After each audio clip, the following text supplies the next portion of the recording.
impossible à déterminer un prix. On a réussi à vendre grâce à la vente interactive.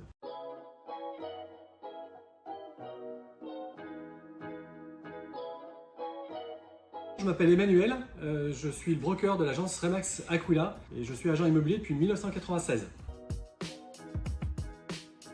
Winimo, c'est pas du 100%. On a eu aussi des échecs par rapport à ça. On a compris les raisons. C'est le prix de départ qui compte, c'est l'estimation.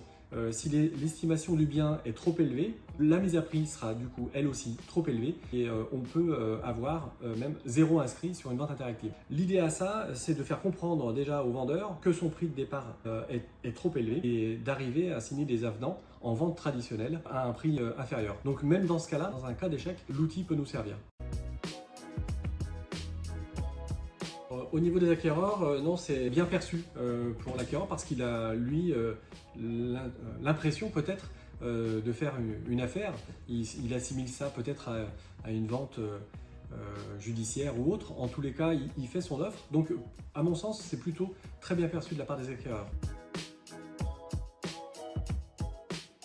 Certains vendeurs pensent que le fait de mettre un bien en vente interactive, le bien va se déprécier et que si toutefois la vente n'aboutit pas, on aura du mal à revenir sur une vente traditionnelle. Le fait de faire ce test sur une période courte de 15 jours, 3 semaines, à mon sens, grillera entre guillemets moins le bien qu'une vente longue. On a des cas où on a des ventes 6 mois, 8 mois, aujourd'hui ça existe, hein, de mettre peut-être même 1 an à trouver preneur. On essaie de convaincre les vendeurs à essayer et si toutefois ça n'aboutit pas, on repart sur une vente traditionnelle, mais en tous les cas ça nous aura servi à déterminer un prix de vente plus précis. Peut-être que le client grâce à ça comprendra que son prix est trop élevé.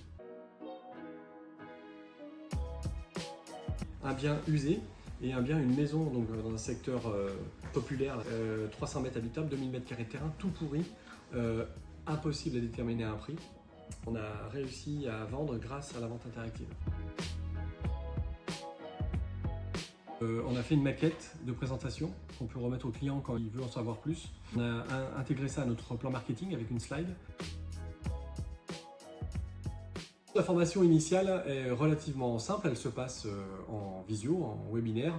L'outil est relativement simple d'utilisation, on n'a pas besoin de forcer sur la formation, tout est relativement très intuitif.